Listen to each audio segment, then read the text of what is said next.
За та нэг компани хувьцааг үзүүлж байна. Энэ ямар компани хувьцаа юм бэ гэх юм бол Geely Automobile Holdings. Та сонсч байсан байх Монголд одоо зарагдаад эхэлсэн Geely компани. За энэ компани бас Zeekr гэдэг автомашины брендийг эзэмшдэг, зардаг. Өнгөрсөн 10 жилийн хугацаанд нэлээд амжилттай явж байгаа. Жишээлбэл Volvo гэдэг компани бас худалдаа авсан. Тийм Швед улсын нэлээд алдартай машины үйлдвэрлэгч. За өнөөдрийн ханш бол ойролцоогоо 16-17 Хонконг доллартай юм байна. За энэ компани тэгээ үнэтэй юм уу? Хямдхан юм уу? Энэ хашаар авах хэрэгтэй юм уу? Үгүй юм уу? За зарим хүмүүс зүгээр энийг харчаад за өсөлттэй байна гэж авчдаг. Гэхдээ би тэгэхгүй. Компаниг үнэлэх шинжлэх ухааны арга байгаа. За тэрийг өнөөдөр хэдүүлээ зүгээр хамт ярьцгаая. За тэгээд энд юу хэрэгтэй юм бэ гэх юм бол энэ Geely Automobile Holdings компани жилийн эцсийн тайлна хэрэгтэй. Ганцхан нэг жилийнх биш, нэлээд олон жилийнх хэрэгтэй. Яг гэх юм бол энэ компани хаанаас эхэлсэн бэ? Өнөөдөр хаа хүрсэн бэ? За тэгээд энээсээ битүүлээ таамгуудаа гаргаад энэ компани хаашаа явах боломжтой юм бэ? Гарган гэсэн үг. За Geely та нөгөө компани жилийн эцсийн тайлан харж исэн бол нэлээд урт нүсэр юм байгаа. За тэгээ ингээ харах юм бол эхний хэдэн хуудсан дээр ерөөхдөө өнгөрсөн жилийн санхүүгийн үзүүлэлтүүдийг үзүүлдэг. За тэрний дараа нь ерөөхдөө туузын дорог одоо хамгийн том алтан тушаалтан ерөөхдөө мэдлэгээ тайлангаа өгдөг. За энэний дараа нь менежмент тайлангаа өгдөг. Одоо компани удирж байгаа гүйцэх захирал, санхүүгийн захирал, үйл ажиллагааны хариуцсан захирал, маркетинг захирал ерөөхдөө бүгдийг ингээ тайлангадаг. За тэрний дараа менежмент өнгөрсөн жил бид нар юу амжуулсан бэ? Эрхчлэлтэй юу хийх гээд байгаа юм бэ? Энийг ярьсныхын дараа санхүүгийн үзүүлэлт нь гараад ирдэг. Аудиторын independent report. Тэгээ аудит хийдэг компани хараад бус тайлан өгдөг. За 180 дахь хуудас, 108 дахь хуудсан дээр. За энэ бүгдийн тий 108 дахь хуудас хүртлийн уншихаас өмнө хэдүүлээ эхлээд санхүүгийн үзүүлэлтүүдийг харах хэрэгтэй. Энэ компани борлуулалт өсөж байгаа юм уу? Энэ компани илүү ашигтай ажиллаж байгаа юм уу?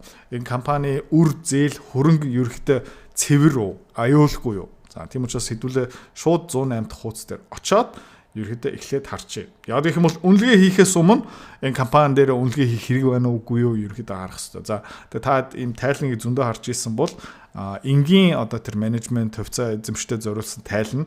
Энгийн тайлна ерөөхдөө цагаан хуудастай. За тэгээд аудитын тайлна өнгө нь өөрчлөгдөг. Яг гэх юм бол хүмүүс санхүүгийн хүмүүс зүгээр ингээ хараад саарл болж эхэлж байна. За тэгэл ерөөхдөө хаанаас эхлэх юм бэ гэх юм бол ямар компани энэ аудитыг хийсэн байгаа юм бэ? Нэр хүнтэй компани мэдээж байх ёстой. Тэгээд энэ Grant Thornton за дэлхийн номер 5 юм уу 6 дахь аудитын компани нэг сайн биш гэхдээ окей. За энэний дараа нь бид нар юу харах гээд байгаа юм бэ гэх юм бол энэ аудиторын opinion, аудиторын үзэл бодол. Энэ дээр би үүсэж байгаа юм бэ юу гэх юм бол энэ компани менежмент, аудиторын компани хооронд зөрчилдөөн маргаан байхгүй. За юу гэсэн үг юм бэ гэх юм бол энэ компаниас санхүүгийн үзүүлэлтүүдийг авчдаг. За тэгээд аудитор компани хяндаг, шалгадаг. За тэгээ энд юу хармаар байгаа юм бэ гэх юм бол бүх бичиг баримт бүгдийг нь харсан тэ зөрчил байхгүй энэ үнэн бодтой. За яг тийм юм гарсан байна. Тэгээд энийг уншсныхаа дараа энэ дээр бас дэлгэн уншиж болно. Гэхдээ одоо тийм цаг хугацаа бидэрт байхгүй. Бүр дэлгэрүүлээд энийг дараа ярьж болно. За дараа нь бид нар юу хармаар байгаа юм бэ гэх юм бол энэ борлуулалт тий. Одоо жишээлбэл 22 оны жилийн эц 147 тэрбум юаны борлуулалт хийсэн байна. Тэгээ энэ бол өссөн 180 тэрбум хүрсэн байна. За нэг анхны шалгуурыг хангацлаа. Ерөнхийдөө 22 оноос 23 оны хооронд борлуулалт нь өссөн байна. За дараа нь бохир ашиг нэмэгдсэн үү? Тэ яа энэ компани машин зарж байгаа. За тэгээд ерөнхийдөө бараа ягаад илүү их юм зарж байгаа юм бэ гэх юм бол илүү ашиг олохын тулд за тэгээ илүү ашиг олохын тулд бохир ашиг нэмэгдэх ёстой. За бохир ашиг нь 20.8 тэрбумээс 27 тэрбум руу өссөн байна. Хоёр дахь шалгуурыг ерөөхдөө давчлаа одоо санхүүгийн үзүүлэлтүүдэн дээр. За тэгээ үйл ажиллагааны зарлууд нь энд байна. Одоо жишээлбэл distribution and selling expenses юу юм бэ гэх юм бол хүргэлт тэ борлуулалтын зардал 8.2 байсан бол 11.8 өссөн байна. За administrative expenses энэ дотор нөө судалгаа орцсон байгаа, төрөөс орцсон байгаа, ажилтнгийн цалин мэлэн орцсон байгаа, нэгтлэн бодох бүртгэл бла бла бла бла 10 тэрбум байсан маань 12 тэрбум л өссөн байна. Окей. Өсөх ёстой. Гэхдээ ерөөдөө борлуулалтаас давсан процентээр өсч болохгүй. За share based compensation юу юм бэ гэх юм бол ажилтнанд цалин бэлэн мөнгө өгөхийнхээ хооронд хувьцаагаар цалинжуулдаг. За энэ тэрбум 400 байсан 600 сая руу буурсан байна. миний хувьд биднэрт бол ерөөхдөө сайн яагаад гэх юм шинэ хөвцөө гарахгүй эсвэл гарах нь багассан. За дараагийн шалгуур юу юм бэ гэх юм бол татварын өмнөх ашиг нь 4.6 тэрбум байсан байна. 4.9 рүү өссөн байна. Баг зэрэг өссөн тий. Одоо ерөөхдөө бохир ашиг 20.8-аас 27 руу өссөн бол татварын өмнөх ашиг нь 4.6-аас 4.9 рүү өснө гэдэг чинь пропорцороо эрчтэй өсөөгүй юм байна. За тэгээд жилийн эцсийн ашиг 4.6-аас 4.9 яг вэ гайг өссөн байна. За тэгээд энэ доор юу харагдж байна гэх юм бол earnings per share нэг ч хувьцаан дээр хэдэн юаны ашиг оногдож байгаа юм бэ? За тэгээд бид нар юу харж байгаа юм бэ гэх юм бол diluted энэ харах хэрэгтэй яагаад гэх юм бол иймэрхүү хувьцаа компаниуд жил болгон шинэ хувьцаа гаргадаг. За тэгээд гаргасан бүх хувьцаануудын ингээд тий тооцоолоод үзээд нэг ч хувьцаан дээрээ одоо та жишээлбэл түрүүний харсан ханшин дээрээ 17 Хонконг долларын ханшин дээр явж байгаа юм байна. Тэгээ энэ компани нэг 17 доллараараа энэ хувьцааг авсан хүн тий өнгөрсөн жилийн эцэст 2 жилийн өмнөх эцэст 50 Хонконг доллар сент авсан байна. За үүтэй юм үгүй мүү хэдүүлээ удахгүй үнэлгээ хийнэ. Ерөөдөө энэ үнэлгээг хийцэн байгаа. Гэхдээ тэрийг дараа юм. За дараагийн шалгуур нь яг юу юм бэ гэх юм бол хэдүүлээ балансыг харах хэрэгтэй. За Geely компани баланс нь энэ байна. Яг адилхан хугацаа 22 оны эцэст 23 оны эцэст ингээ харах юм бол за бид нар юу хармаар байгаа юм бэ гэх юм бол энэ non current asset тэгээд current asset хоёроор ялгцсан байгаа. За энэ хоёр хөрөнгийн ялгаа нь юу юм бэ гэх юм бол жилийн дотор бэлэн мөнгө болох боломжтой хөрөнгүүдийг жигсаацсан байгаа. Энийг одоо юу гэж нэрлэдэг юм бэ гэх юм бол эргэлтийн хөрөнгө. Энэ current asset бол урсж байгаа. Current англи үг юу юм бэ гэх юм бол урсгал гэсэн үг.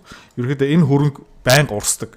Бэлэн мөнгө болдог, сэлбэг болдог, тоногт хөрөмж цалин, тий авлага болдог, бараа материал болдог, машин болдог. Одоо жишээлбэл inventories гэсэн байна. Энэ ерөнхийдөө агуулгах дотор байгаа бараа машин гэсэн үг тий. Одоо жишээлбэл 22 оны жилийн эцэст 10.8 тэрбум борлуулах бэлэн машин сэлбэг гэх мэт чинь. За тэгээд тэр нь 15.4 рүү өссөн байна. За барааны үйлдэл өсөж байна. Тэ борлуулалт нь өсчихвэл барааны үйлдэл өсөх нь бас дайжгүй. За trade and other receivables. Ерөнхийдөө энэ нөгөө янз бүрийн борлуулдаг одоо жишээлбэл 5 богт Монголд одоо энийг зарж байгаа. Энэ машиныг зарж байгаа. Тэгээд ерөнхийдөө 5 богт жишээлбэл машиныг захиалахдаа шууд бүхэл тооцоог нь хийхгүй жилигаас тодорхой хэмжээний бас зээлээр авч байгаа. Магадгүй 30 хоногийн дотор төлөх ёстой, магадгүй 90 хоногийн дотор төлөх ёстой. За тэгээд Geely компани жишээлбэл Монгол руу энэ машиныг явуулаад бүрэн төлбөр аваагүй юм бол энэ авлага дээрээ бүртгэдэг юм. Тэгээ одоо жишээлбэл авлага нь бас 34 тэрбум байснаа 42 тэрбум л өссөн байна. Тэгээд бэлэн мөнгийг бас бид нэг байн харна. Бил айгүй их хардаг. Яг гэх юм бол бэлэн мөнгөгүй болчих юм бол компани дампуурна гэсэн үг байхгүй. Тийм учраас ерөөхдөө тодорхой хэмжээний бэлэн мөнгөтэй байх хэрэгтэй байна. За 33 тэрбумын бэлэн мөнгөтэй байсан байна. Тэгээд тэр нь баг зэрэг өсөд 35 л өссөн байна. За тэгээ ингээд бүх нийлмэл дүнгийн харах юм бол эргэлтийн хөрөнгө 22 оны жилээс 79 тэрбум байсан байна. За тэр нь 94 тэрбум рүү өссөн байна. За эргэлтийн бус хөрөнгө одоо урт хугацааны хөрөнгө энэ юу юм бэ гэх юм бол тоногт хөөрөмж, үйлдвэр, газар, үл хөдлөх гэх мэт чинь. За тэгээ ингээд харах юм бол property plant and equipment одоо энэ бол үйлдвэрлэл тоногт хөөрөмж гэх мэт чинь 32 тэрбум байсан бол 27 тэрбум рүү буурсан байна. Сайн муу юм уу гэх юм бол одоо энэ дээр дүгнэлт хийх боломжгүй. Intangible assets юу юм бэ гэх юм бол бид бүс хөрөнгө тийм брэнд, оюуны өмч гэх мэтчлэн 22 тэрбумаас 23 тэрбум л өссөн байна. За land lease prepayments бол газрын урьдчилсан төлсөн түрээс төлбөр 3.4 тэрбум байсан бол 3.6 болсон байна.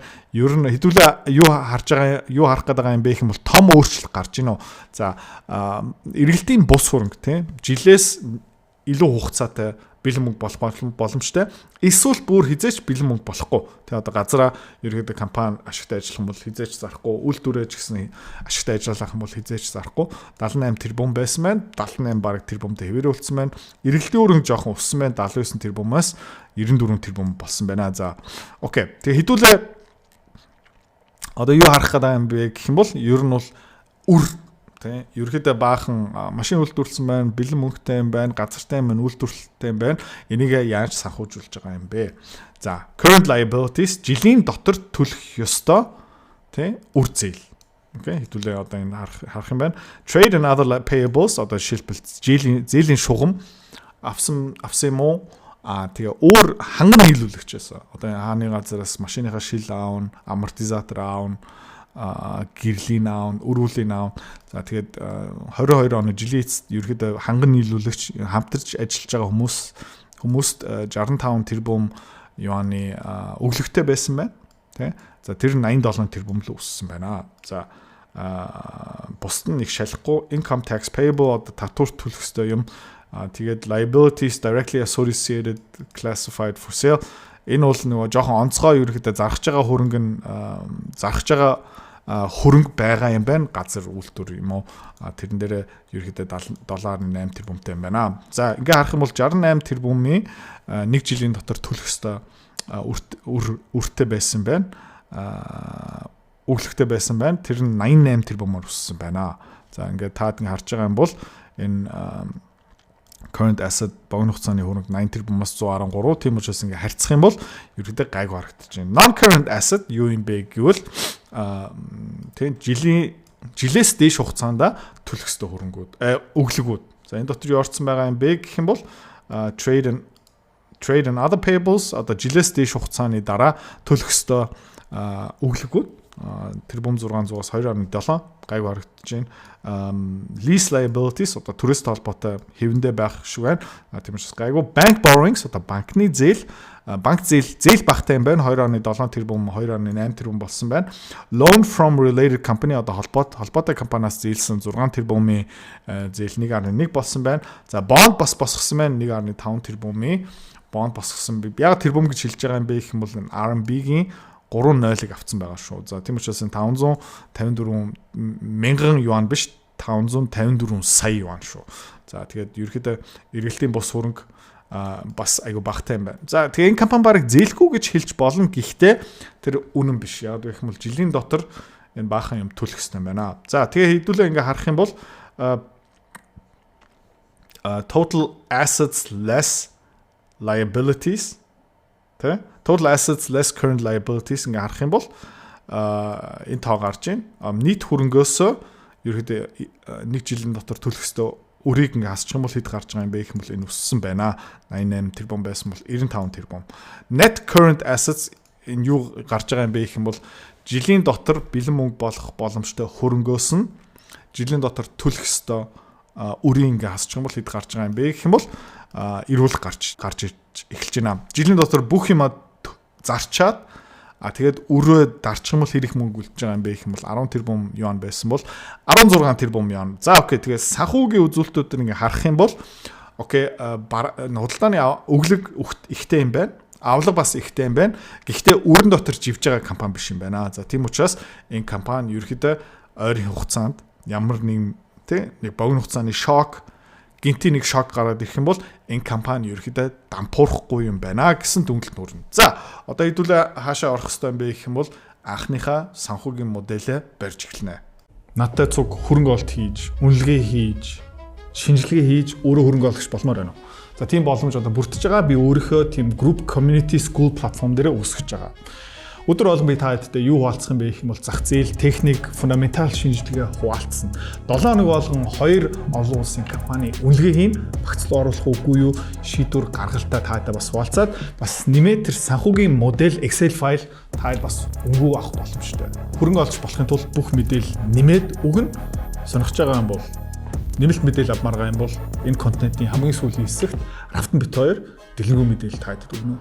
За хамгийн ихэндээ хэдүүлээ basic одоо хамгийн суур мэдээллүүдээ ерөөхдөө нэг Excel sheet-нээр цуглуулна гэсэн үг. За компани нэр тий. Компани нэр юу юм бэ гэх юм бол Geely Automobile Holdings Limited зөв нэг компани. Тэгээд ticker-ийн энэ тавьсан байна. Хонконгийн бирж дээр ямар тий товчлоороо олт юм бэ гэх юм бол 0.175-аараа олох боломжтой байна. Түрүүн та бас ингэ харж исэн Geely-гийн нэг ч хувцаа юу хэд юм бэ гэх юм бол энд байна 1698 лөө буурсан байна. За би энийг бэлтэж явахдаа 1698 яг энэ хааш юм байна. За тэгээ энэ компани ойролцоог 10.1 тэрбум хувьцаатай. Окей. За тэгээ юу гарч байгаа юм бэ гэх юм бол 171 тэрбумын зах зээлийн үнэлгээтэй. За 10 тэрбум 100 сая хувьцаатай.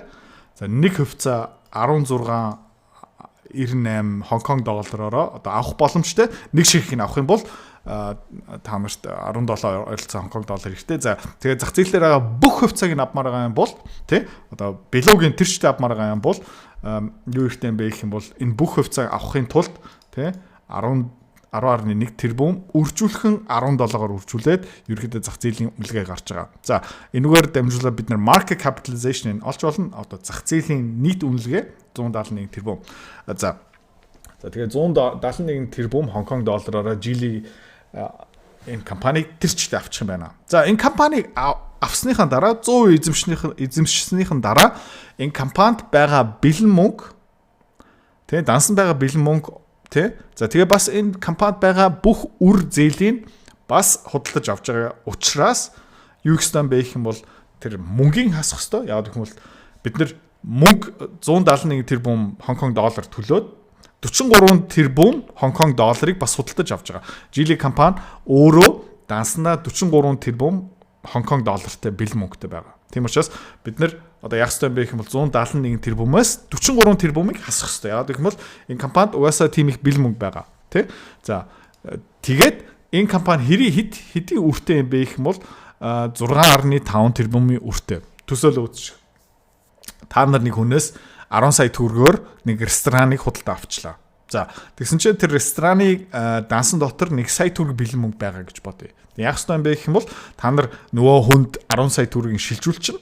За тэгээд компани руу орж ирээд дансыг удирдаад эхэлсэн чинь тэн дотор 1 сая төгрөг байгаа юм бол та тийм худалдаа авах бодит өртөх нь буурсан гэсэн үг шүү дээ. Яг гэх юм бол тэр компани дансан дотор 1 сая төгрөг байсан. За гэхдээ дараа нь ингээ харсан чинь 500 мянган төгрөгийн өртөө юм бол тэрийг буцаагаад нэмэх ёстой. Яг адилханаар хийж байгаа. Одоо ерөөхдөө Geely компаниг 171 тэрбум Хонконг доллар худалдаж авах юм байна. 73 тэрбум бэлэн мөнгөтэй юм байна. 6.5 тэрбумын өртөө юм байна. За тэгээд хэдүүлээ юу хийж байгаа юм бэ гэх юм бол энэ 171 дээрээ 43 тэрбум Хонконг долларын хасна 6.5 тэрбумыг буцаагаад нэмнэ. Энийг илүү дэлгэрэнгүй бүр оновчтой сурмаар байгаа юм бол магадгүй тий миний Time to Die номыг Idrots.com-оос худалдаж аваарай.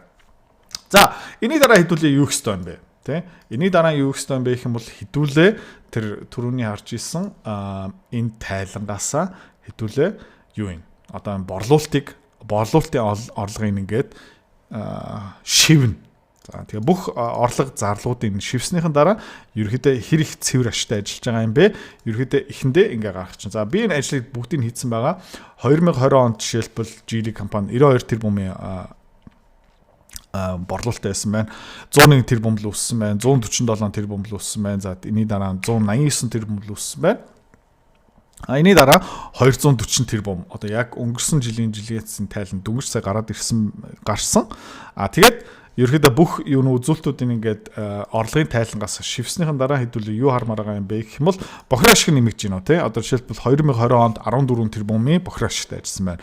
Тэрний дараах жил 17 20 27 38. Ерөөхдөө ингээд 5 жилийн хугацаанд Geely компани борлуулалтаа үргэлж өсгөх чадсан байна. Бохир ашиг нь үргэлж өссөн байна. За үйл ажиллагааны ашиг те одоо машина зараад машиныхаа өртгөө ингээд төлөөд цалин түрээс бүх үйл ажиллагаатай холбоотой зарлуудын хасныхан дараа Geely компани 2020 онд ойролцоогоо 5 тэрбумын ашигтай ажилласан байна. Тэрний дараа үйл ажиллагааны зардал нь жоохон өсөөд 4.5 тэрбум л буурсан байна. 2020 онд бас буурсан байна. Энэ ерөөхдөө яагаад буурсан бэ гэх юм бол энэ бол дараагийн шат зуршаад хэлчихье. Ковид. За ковид дуусныхан дараа Geely-гийн үйл ажиллагааны ашиг нь 4.9 тэрбум л өссөн байна.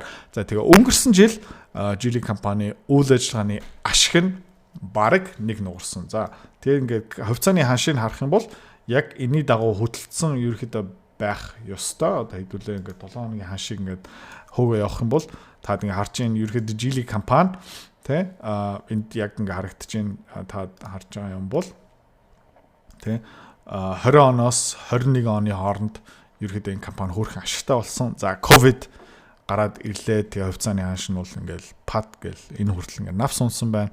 За тэгээд 24 оны жилийн эцсийн тайлан аятайхан гарсныхан дараа тэгээд өнгөрсөн жилийн эцсийн тайлан бас яг энэ үедээ гарсан. Одоо 2 сарын дундуур сүүлээр ингээд тайлан гарсны дараа хувьцаа ингээ пуужинтсан. Тэгээд одоо нөгөө Трамп мам худалдааны дайнасаа болж ингээ буцаагаад өсөж байгаа. За тэгээ ингээ харах юм бол хэдүүлэнгийн тий энэ хүртэл ерөөхдөө компани хувьцаа өссөн, ковид цохилт авсан үйл ажиллагааны ашиг нь буурсан. За тэгээд дараа нь үйл ажиллагааны ашиг нь тогтвортой болсон. За тэгээд өнгөрсөн жилийн хугацаанд үйл ажиллагааны ашигаа нэг нугалж чадсан. За татварын өмнөх ашиг энэ бүх ингээд зардлын ингээд татварын өмнөх ашиг одоо жишээлбэл хувьцаануудаа ямар зарсан, ямар нэг торгуул авсан юм уу, хүүгийн орлого ерөнхийдөө үйл ажиллагаатай ямар ч холбоогүй бусад орлого зарлагуудыг ингээд тавьсан байгаа. За. Тэгээ хөрөнгө олд охин компани ашиг, охин компани хэр амжилттай ажиллаж байгаа энэ жилид ерөнхийдөө хамаагүй. Тийм учраас үйл ажиллагааны ашиг тэгээд бусад орлого зарлуудыг хасныхаа дараа татварын өмнөх ашиг нь 6.4 тэрбум байсан байна 2020 онд. За тэгээд ерөөхдөө 2 жил дараалал нь Субботник тэгээ өнгөрсөн 23 оны татварын өмнөх ашиг 4.9 тэрбум хүрээд за гинт энэ 24 онд бас энэ онцгой юм болсон байна. Татварын өмнөх ашиг нь гинт 5 тэрбумаас 18 тэрбум хүрсэн байна. За хаанаас ийм зураг гарч байгаа юм бэ гэх юм бол гинт нэг юм аимшигтай өсөлт гарч штэ энэс болсон байна. Gain on disposal of subsidiaries. Нэг охин компаниг 9.9 тэрбум мара ашигтай зарсан байна. За тэгвэл Geely компани тий машин үйлдвэрлэх, машин зарах компани. Охин компани худалдаж авах, охин компани зарах биш. Тийм учраас энэ ашигыг үйл ажиллагааны бус орлого болгоцсон байгаа. Энэ бол байнга болдоггүй процесс. Тэ энэ үндсэн үйл ажиллагаатай хамаагүй орлого гэсэн үг байхгүй. Энэ ерөөхдөө хөрөнгө олт. Тэ нэг юм авлаа, нэг юм зарлаа. Гэхдээ энэ компани бол машин үйлдвэрлээд машин зардаг. Тийм учраас энэ 9 тэрбумыг тэ nice гоё үзүүлэлт. Гэхдээ дараа жилдээ энэ одоо гинт 12 тэрбум, тэрний дараа жилдээ 20 тэрбум болохгүй яагаад гэх юм бол хязгааргүй охин компаниуд л хөрөнгө олт хийгээгүй, хязгааргүй охин компаниудыг зарахгүй. Тийм учраас энэ онцгой. Тийм учраас энийг бас хөрөнгөний зах зээл яг ингээ харж байгаа юм нь бол сайн мэдээ бол мөн гэхдээ үндсэн үйл ажиллагаатай холбоотой. За тэгээд ерөөдөө хэдүүлээ энэ Geely компани юу харах хэрэгтэй юм бэ гэх юм бол энэ цэвэр ашиг тэ 23 оны эцэст бол 5 тэрбум байсан бол одоо 24 оноос 16.7 тэрбум болцсон байна. Тийм учраас энэ компани баг тэ 3 дахин ашигтай ажилдаг болцсон юм уу үгүй. Тэ одоо хувьцааны хашнаас бас харж болно. Ерөөдөө үйл ажиллагаа нь өссөн, ашиг нь өссөн. Гэхдээ энэ охин компани зарсан болохоор энэ цэвэр ашигыг нэг тоох хэрэггүй. Окей? Бид нар юу харах хэрэгтэй юм бэ гэх юм бол энэ үндсэн үйл ажиллагааны ашигыг харах хэрэгтэй. Яг гэх юм бол яг эндээсээ хэдүүлээ юу харж байгаа юм бэ гэх юм бол илүү их машин зарж байгаа юм уу? Машинаас илүү их ашиг олж байгаа юм уу? За энэ бол үнэн юм байна тий. Ерөөхдөө Geely компани 23 оны эцэст 5 тэрбумын ашигтай болсон байна. 24 онд энэ нэг нугарсан. За энэ дээр нэг онцгой юм байгаа. Geely компани энэ administrative expenses үйл ажиллагааны зардлыг ерөөхдөө базаад бүгдийг хамт нийлүүлээд тайлгнадаг байсан бол 24 оны жилээс 2 хуваацсан. Ерөөхдөө үндсэн одоо office ажил, үйл ажиллагаа бүртгэл, тийм back office-ийн зардал 5 тэрбум. Тэгээд судалгаа research and development одоо судалгааны зардлыг ялгадаг болсон байгаа. Тэгээд тэрийг одоо би энэ дээр бас ингээд комментээр ингээд тавьсан байгаа. За тэгээд хувьцааны тоо ерөөхдөө тогтвортой таад ингээ харж байгаа юм бол 20 онд бол 95 сая хувьцаатай байсан бол энэ одоо 23 он бол 101 сая хүртэл өссөн. За тэгээд 23 оноос 24 оны хооронд хувьцааны тоо өсөөгүй. Энэ бол сайн мэдээлэл. За тэгээд дараа нь ингээд санхүүгийн тайлан руу орохороо энэ орлогын тайлангийн дараа балансын хэдүүлээ харсан ерөөхдөө дайжгүй супер эрүүл компани бол биш. Гэхдээ бас нэг шууд ингээд эрсдэл орохоор компани биш юм байна. Дараа нь хэдүүлээ юу харах хэрэгтэй юм бэ гэх юм бол энэ мөнгө урсгалыг харах хэрэгтэй. За тэгээ энэ мөнгө урсгалыг та илүү дэлгэрэнгүй ойлгомоор байгаа бол тийм мэдээж idrazi.com руу ороод энэ time to die бүлэг 9-өөс 16 тэрчтэй энэ компани тайланыг ерөөхдөө яаж уншдаг юм бэ? За хэдүүлээ юу харах гэдэг юм бэ гэх юм бол үйл ажиллагаанаас хэрэг кэш олж байгаа юм бэ? Энд бичигдсэн байна тий. 2022 онд жишээлбэл 16 тэрбум болсон байна. Тэгээд яг үйл ажиллагаанаас шүү. За 23 онд бол энэ 22 тэрбум л өссөн байна. За дараа нь шүү дээ тий. Хэрэг тэр үйл ажиллагаанаас олсон бэлэн мөнгөөрөө эргүүлээ хөрөнгө олт хийх ёстой. Жишээлбэл эндээ бол property, plant and equipment үйл хөдлөх тоног төхөөрөмж тий газар мазар руу 3.5 тэрбум хөрөнгө оруулалт хийсэн байна 22 онд 23 онд 5.7 тэрбум болсон байна. За нэмээд бид нар юу харж байгаа юм бэ гэх юм бол additions of intangible assets тий одоо брэнд худалдаж авсан юм уу? Патент худалдаж авсан юм уу? Үйл дүрийн арга оюуны юмш худалдаж авсан юм уу? Энэ бас одоо бэлэн мөнгнөөс хэдүүл хасах хэвээр тий энэ бол ирээдүйн үнэлгээ болж байгаа. Энэ бол брэнд мэнд гих мэд чинь худалдаа авч байгаа. Энийг бас харах хэвээр 6.7 тэрбум 9.4 тэрбум. За тэгээ энэ хоёрыг ингээд би ингээд жигсаатсан байна. Жишээлбэл тий энийг яагаад гаргаж байгаа юм бэ гэх юм бол Geely компани жигнэсээ хэрэг бэлэн мөнгө жил болгон үйлдвэрлэж байгаа юм бэ? Компани руу яагаад хөрөнгө оруулалт хийж байгаа юм бэ? Компани яагаад эхлүүлж байгаа юм бэ гэх юм бол бид нар эзэний цагт бэлэн мөнгөтэй золгомоор байгаа. Компани яагаад эхлүүлж байгаа юм бэ гэх юм бол бүтээгдэхүүн үйлчлэгээ амжилттай зах зээл дээр зараад тий бүтээгдэхүүн гаргадаг болох хэвээр. За тэгээ Geely компани бол 2020 онд бол мөнгө шатаадаг байсан.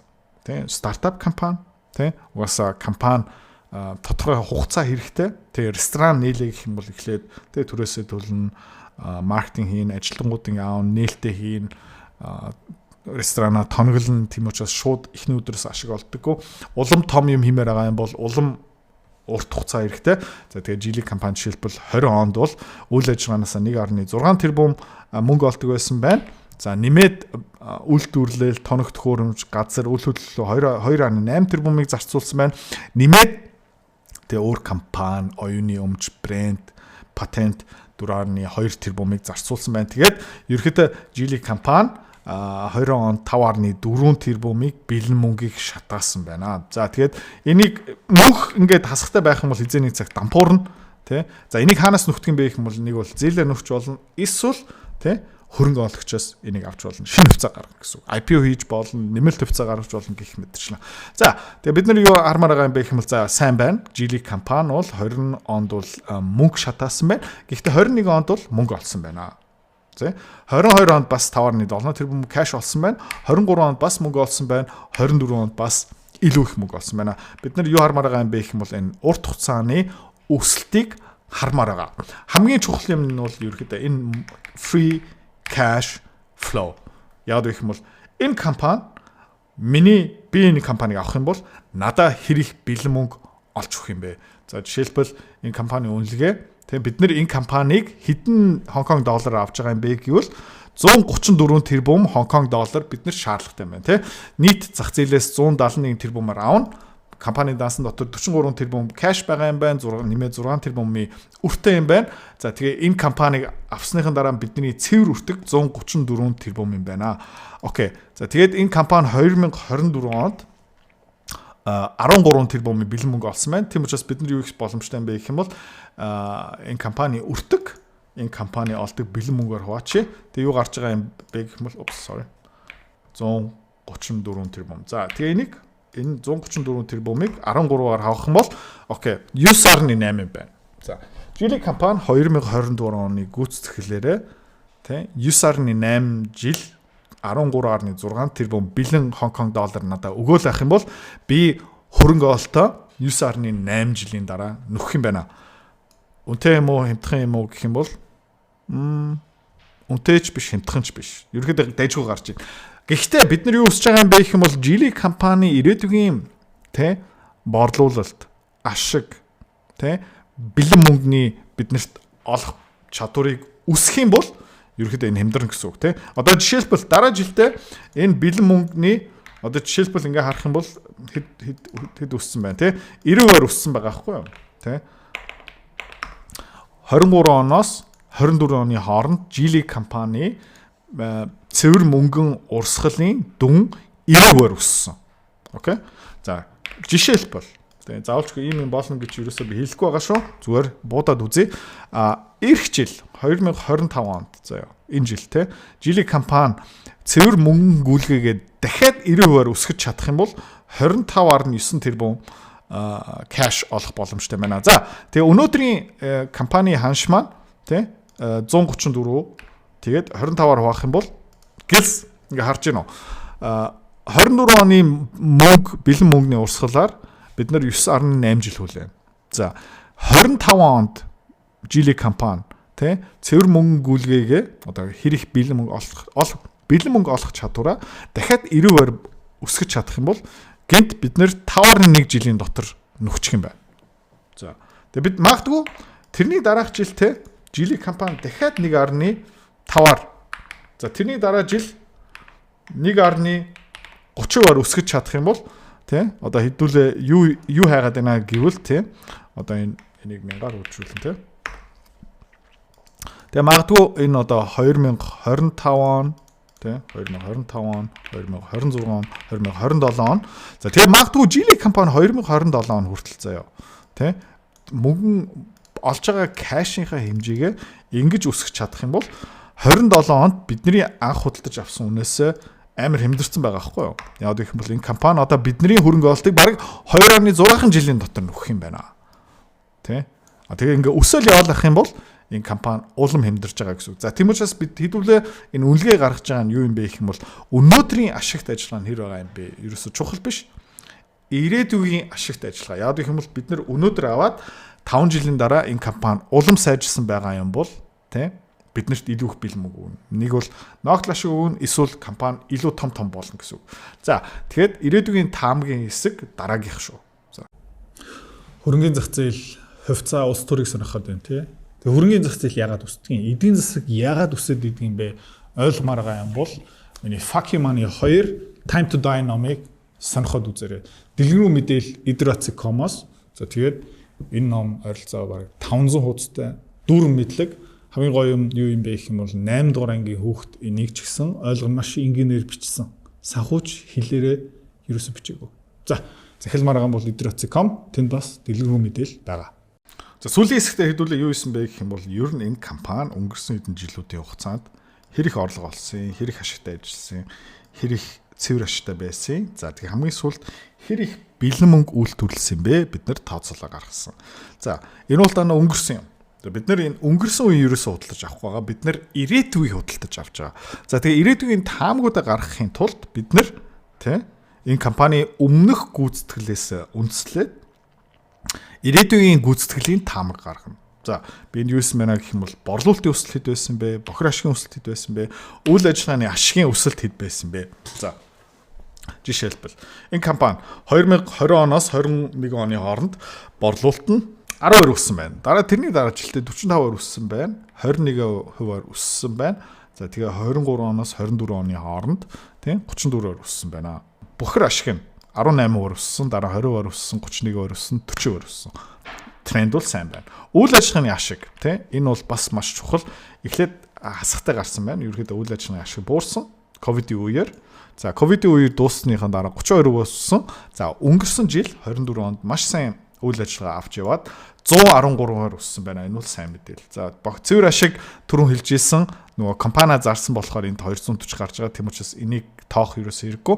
За дараа нь биш те үйл ажиллагаанаас олсон бэлэн мөнгө хэр өссөн бэ? За та ингээд түрүүн харж ийсэн энэ үед ерөөхдөө 20 онд бол алтгалтай байсан бэлэн мөнгө шатаадаг байсан. Одоо бэлэн мөнгө олдог компани. Тийм учраас гинт нэг том тоо гарч ийн. За тэрний дараах жил баг зэрэг өссөн. Одоо баг адилхан хэмжээндээ 23 онд үйл ажиллагаанаас олж байгаа бэлэн мөнгө 40% өсөөд өнгөрсөн жил 18% өссөн. За Capex тийм одоо ерөөхдөө хөрөнгө оруулалт тийм газар тоног төхөөрөмж үйлдвэрлэл гэх мэтчлэн бүгдийг ингээ нэмсэн юм бол тийм бас жоохон ерөөхдөө гайгүй Capex нь өсөд байгаа өнгөрсөн жил жоохон буурсан байна. Хамгийн чухал бид нар юу хармаар байгаа юм бэ гэх юм бол цэвэр мөнгө үлээ одоо free cash. Бид нар компаниас юу өсөж байгаа юм бэ гэх юм бол чөлөөтэй мөнгө тийм компани үйл ажиллагаа хэвэн явуулна, компани дараагийн үйлдвэрээ байрна, дараагийн тоног төхөөрөмж аавна, ажилтны бүх цалингаа буулгана. За тэгээд бүх гаргах ёстой мөнгийг гаргасныхан дараа тий эх 5-10 жилийн хугацаанд компани бас өргөжлүүлээд судалгаа хийгээд тий газараа худалдаж аваад дараагийн үйлдвэрээ худалдаж авсан ч бэлэн мөнгө хэрэг чөлөөтэй байгаа юм бэ тий бид нар юу их гэдэг нь гэх юм бол нөгөө компанид хэрэгтэй мөнгийг бид нар булаагаад авмааргүй байгаа шүү дээ. Компани яг тогтвортой үйл ажиллагаа явуулсан ч хэрэг бэлэн мөнгө үлдэж байгаа юм бэ гэх юм бол энэ free cash flow баггүй. За энэний өсөлтийг бид нар харж байгаа. Энэ чөлөөтэй мөнгөөрөө өөр компаниг худалдаж авч болно. Тэ. Жишээлбэл Geely яг тийм үйл хийсэн. Тэ. Цэвэр байгаа мөнгөөрөө жилийн жишээлбэл Volvo-г худалдаа авцсан тий. За тийм учраас энийг хармаар байгаа тий. За ковидын үеэр ерөнхийдөө бууралтай байсан ковидын үе дуусны дараа цэвэр мөнгө үлгээ 25-аар өсөд 24 онд бүр 90%-аар өссөн юм байна. Ерөнхийдөө сайн. Тэгээ энэ дандаа нөгөө өмнөх тоонуудыг ингээ харьцуулсан байгаа. За бохир ашигын margin ерөнхийдөө бараагаа үйлдвэрлээд хэр их маржин нэмдэг юм бэ гэх юм бол эндээ харж болно тий ангийн энгийн тооцоол хийсэн байгаа тий энэ 14 тэрбумыг 92 тэрбумаар хуваасан. За жилийн компани ерөөдөө бохир ашигаа ер нь 16 хавцаа барьдаг юм байна тий ковидын өмнө 16 байсан байна ковидын үеэр жоохон бууруулсан тий жоохон өсгөж үзсэн дараа нь бууруулсан байна тэгээд 15.3 тэгээ 15.9 өнгөрсөн жил ойролцоо 16-тай доктортой барьдаг байна. Үйл ажиллагааны маржин ерөөхдөө нэг 5.4 байсан байна.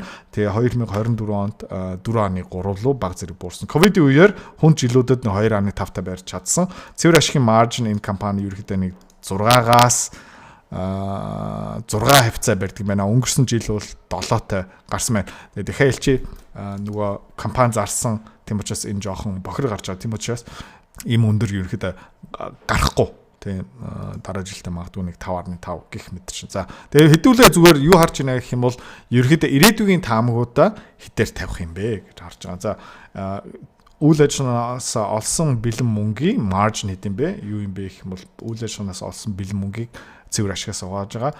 Үйл ажиллагаанаас олсон бэлэн мөнгийг борлуулалтаараа хувааж байгаа. Тэгээ энд ерөөхдөө энэ юу үзүүлж байна гэх юм бол $1 борлуулалтаас хэр их бэлэн мөнгө зүгээр чөлөөтэй болдог юм бэ? Тэ? Одоо жишээлбэл та нар 5 сая төгрөгийн цалинтай байж магадгүй. Тэгээ сарын эцэст хэр их бэлэн мөнгө үлдчихэж байгаа юм бэ, тэ? Энийг харж байгаа байхгүй юу? Окей. За, capex одоо нөгөө хөрөнгө оруулалт орлогоос ингээ хуваах юм бол ерөөдөө энэ компани хэр их $100 орлогоос хэдэн долларыг эргүүлэн хөрөнгө олт хийдэг юм бэ гэх юм бол 3% таа юм байна. За дараа 2.7 болсон юм байна. 2.3, 3.1, 1.2. За тэгээд энэ хамгийн чухал нь тийм free cash flow орлогоос хуваацсан. За энэ компани тийм $100 бэлэн мөнгө борлуулалтын орлоготой байх юм бол хэдэн доллар free cash чөлөөт мөнгө болт юм бэ? За жишээлбэл 2020 онд алдагтай байсан тийм free cash-ийн хувьд бол алдагтай байсан 5.8 хасахтай 21 онд ашигтай болсон 9.1 за ковид үеэр цогцолтой 3.8 руу буурсан байна 4.1 за тэгээ 24 онд бол үйл ажиллагаа буцаага хэвэн болоод 5.7 болсон байна. Энийг тий ер нь бол энэ өсөлтийн шинжилгээ. За тэгээ энд юу баталгаажуулж байгаа юм бэ гэх юм бол энэ хэсэг зүгээр бохир ашигын маржин хэддээ барьдгийн 16 тэ үйл ажиллагааны маржин 5.4-өөс 2.7-гийн хооронд хэлбэлцсэн байна. За окей 24 оны тэ ерөөдөө 2020 онд бохир ашиг 16-тай байсан байна. За 15.9 лөө өмнө ерөөдөө таад үзүүлсэн зүгээр энийг дахиад баталгаажуулахын тулд дахиад харахын тулд ерөөдөө цэвэр ашиг $100-оос $100 борлуулалтаас $6 цэвэр ашиг үлдэх юм байна. За 24 онд бол хэд болсон бэ гэх юм бол 7 болсон байна. За одоо энэний дараа хэдүүлээ ирээдүйн таамагуудаа гаргана. За сүүлчийн алхмууд нь юу юм бэ гэх юм бол ер нь бол 2025 онд 26, 27, 28 онд 29 онд тий энэ ерөөхдөө энэ компани ирээдүйн өслүүд нь ямар байх юм бэ хэдүүлээ гаргах хэрэгтэй. За окей би энэ дээр ерөөдөө гаргацсан байгаа. За тэгээ энэ юу үзүүлж байгаа юм бэ гэх юм бол бид нар өнөөдөр энэ хувьцааг авчаад 2030 он хүртэл эзэмшээ яваад тэгээ 2030 онд зарах юм бол ямар үр дүнтэй хэдүүлээ гарах юм бэ. За тэгээ би энд юу тавьсан байгаа юм бэ гэх юм бол борлуулалтын өсөлт хэдтэй байх юм бэ? Одоо та хэд анзаарч байгаа юм бол хар хөнгөтэй код текст бол том ёотой энийг өөрчилж болохгүй. Ерөөд орлож хэрэггүй. Гэхдээ энэ цэнхэр үзүүлэлтүүд нь бидний ирээдүйн санхүүгийн таамагийг тэр чигтээ өөрчилж байгаа. За зүгээр харуулчих заяа. Одоогийн оруулсан байгаа тоогоор жишээлбэл нэг хувьцаа жилийн хувьцаа 100 Хонконг доллартай байх хэрэгтэй юм байна. За түрүүн ингээ харсан бол одоо 17 доллартай байгаа юм байна. Тэ? Гэхдээ бидний одоо оруулсан тоогоороо $100 үнэлгээтэй байх хэрэгтэй байна. Дэндүү үнэтэй юм байна.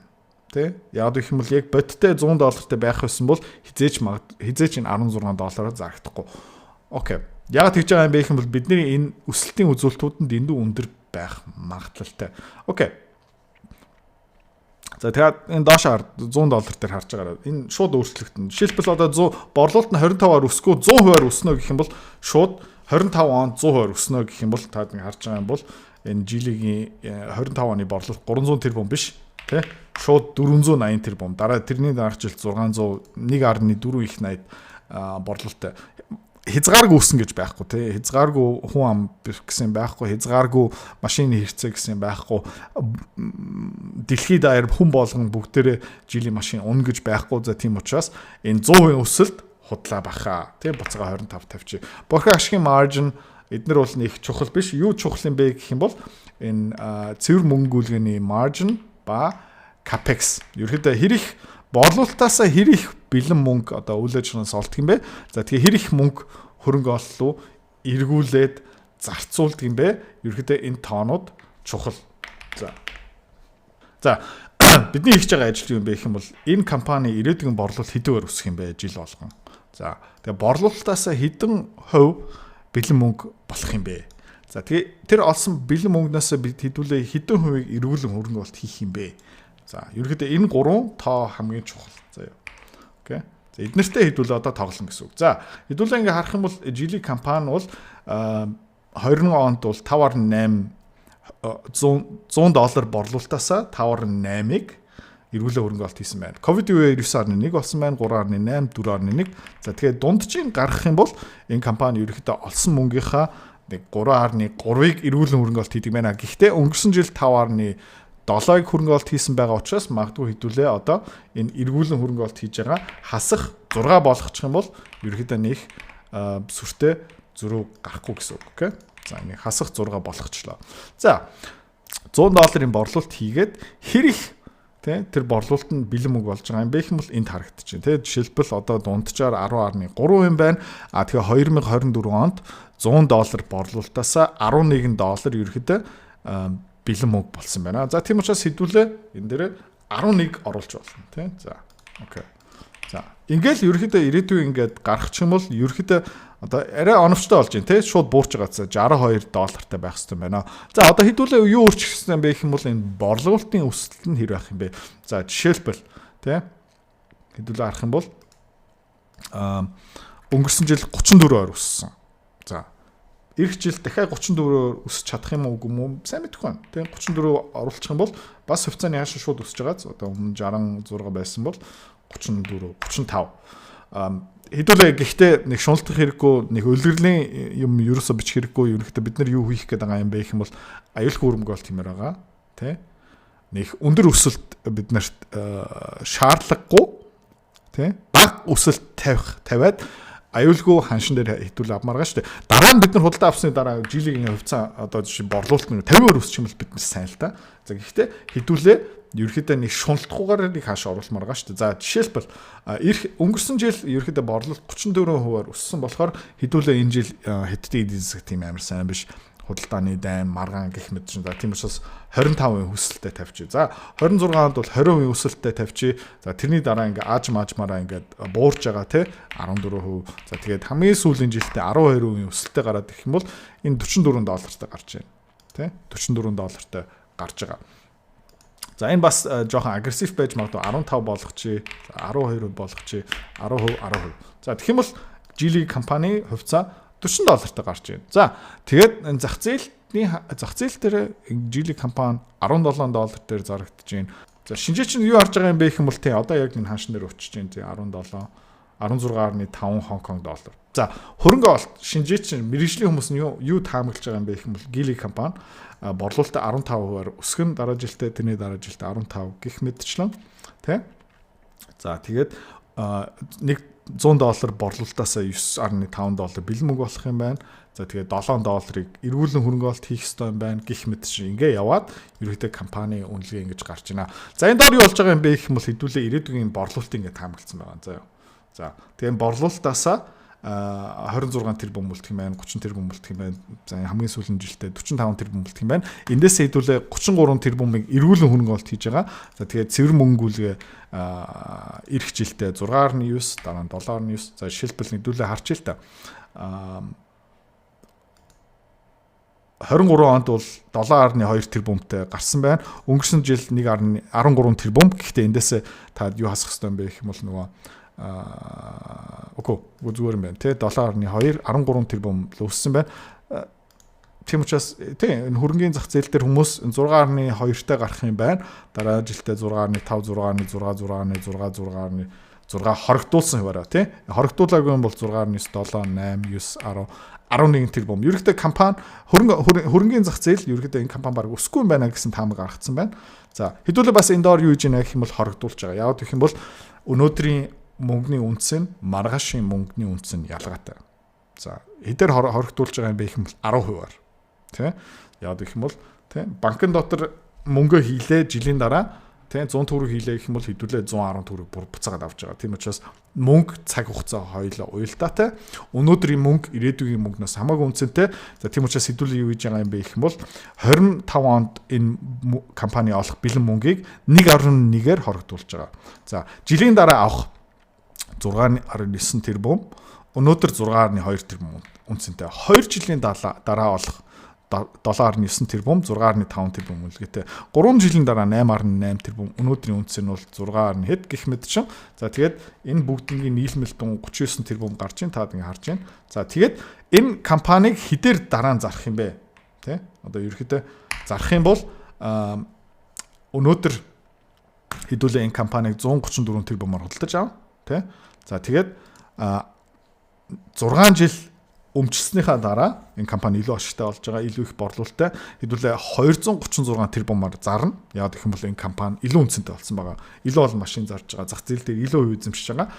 Тэгээд энийг бас хоригдуулах хэрэгтэй. Хамгийн сүүлийн жилийн 1.77-оор 177-оор хуваагаад terminal value нэмээд компани хувьцаагаа 133 тэрбумаар зарна. Компаниг эзэмшсэн хугацаагаар 139 тэрбумыг олно.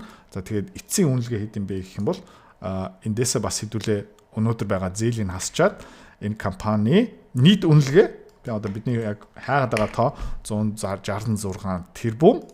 За тэгээд 10.1 сая хувьцаатай тий компани нийт үнэлгээг хувьцааны тоогоор хуваагаад 16.5 $. Гарч байна. Одоо ерөөхдөө яг зах зээл дээр яг энэ үнэлгээнд дээр явж байгаа. Гэхдээ тэ санал нийлэхгүй байгаа юм бол одоо энэ дээр өөрчлөлт болно тэ 20 15 14 13 12%-аар борлуулалтаа өснө. За тэгээ энэ бэлэн мөнгө болох нь хувь нь 10%-тай байна. Тэгээ бусдын яг ингээ адилхан үлдээчих юм бол тэ 23 Хонконг доллар гарч байна. За тэгээ та ийм сурмаар байгаа юм бол мэдээж тийм Time to Die ном дотор голын хэсэг бүлгүүд нь тэр чигтээ ингээ санхүүгийн шинжилгээ, үнэлгээ гэх мэт чинь тэн дотор ерөөхдөө хэдүүл Walmart-ыг ярьсан байгаа, нэмээд Tesla-гийн үнэлгээ хийж байгаа. Тэгээ манай School Community дотор бас ийм үнэлгээ ерөөхдөө байнга апдейт зарж байгаа. Бас энэ модельийг та нар зүг ороод тий даунлоад хийгээд шууд өөрөө бүгдийн усрахгүйгаараа зүгээр энэ дээрээ өөрөө та нар ажиллаа хийх боломжтой. За тэгээд та сонирхож байгаа юм бол Time to Die ном дээр эргээд уулзцай эсвэл School Community дээр тий анхаар хандуулсан баярлаа. Үнэлгээ яг ингэж хийдэг шүү. Баяртай. За хөрөнгө олонтын community сарын төлбөр хэд юм бэ гэх юм бол одоохондоо $29. За өдөр болгон түрүүний хэлснээрээ ер нь бол олон улсын хөрөнгөний зах зээл дээр дэлгэрэнгүй мэдээлэл шинжилгээ таатай бүрэн хуваалцсан. Жишээлбэл гадаад арилжаа хийдэг, гадаад хувьцаалал хөрөнгө олт хийдэг хүмүүс тий ганцхан нэг ашигтай хөрөнгө олт хийчих юм бол тэр өртгөө нөхөд авчна. За хөрөнгө олт хийя. Гэхдээ зорилго нь хүрээгүй хүмүүс энэ яг тохирно. За нэмээд тэр санхүүгийн модель мэргэжлийн төвшөнд discounted cash flow modeling гаргаад ерөнхийдөө санхүүгийн наривчлан шинжилгээгээр энэ хувьцаа ямар үнэ хааштай байх ёстой юм бэ? Үнэтэй юм уу? Хямдхан байна уу? Багцлуугаа нэмэх ёстой юм уу? Тэр шийдвэр гаргалтын шат шатаар бараг нэг бүтэн нэг цагийн видеогаараа 7 нэг болгон 2 юм топ компани шинжилгээ дүгнэлтийг гаргана. За нэмээд түүхэн хичээл тий Америкийн хөрөнгөний зах зээл, Европын хөрөнгөний зах зээл, нэмээд энэ валютын урсгал яах гэж байна? Улс орнуудын тогтворгүй байдал тий ирээдүйн хэр байгаа юм бэ? За тэгээ эх 3-4 жилийн хугацаанд ерөнхийдөө энэ олон улсын хөрөнгөний зах зээл нэлээд харанхуй харагдаж байна. Маш олон хувьцаанууд нь унана. Жишээлбэл Германы энэ автомашины үйлдвэрлэгч компаниуд нь бараг тэр чигтээ дампуурах гэдэг байна. За тэрнээс бас ашиг хийх боломжтой. За долларын ханш бас өсөхөр юм байна. Тийм учраас тий төгрөг яах юм бэ? Гэх мэтчний ийм мэдээллүүдийг өдөр болгон тасралтгүй та хуваалцсан. За тэгээ манай равдан одоо энэ community руу яаж нэгтгэдгийг, төлбөрөө яаж хийдгийг, одоохондоо ямар агуулга, ямар контентууд орсон байгаа юм бэ? Дэлгэрэнгүй тайлбарлах гэж байна. За, групп дотор ирээ уулзъя. Хэрвээ та манай Эдүрэ Цэцэрлэг бит хоёрын Earn Invest Be Free School Community-д нэгдэхийг эсвэл яг одоо үзэж байгаа бичлэгнийхаа хамгийн ихний линк дээр дараарай. Линк дээр дарснаар манай School Community-гийн ерөнхий мэдээлэл гарч ирэх ба хамгийн түрүүнд та school дээр өөрийнхөө профайлыг үүсгэх юм. Профайлаа үүсгэхийн тулд та заавал нэг зураг, өөрийн овог, нэр болон мэйл хаягаа оруулах шаардлагатай. Профайлаа үүсгэсний дараа та join гэж дараад Visa карта холбоно. Visa карта холбосноор сарын $29 төлбөр нь шууд татагдаад та манай community-д нэвтрэх эрхтэй болно.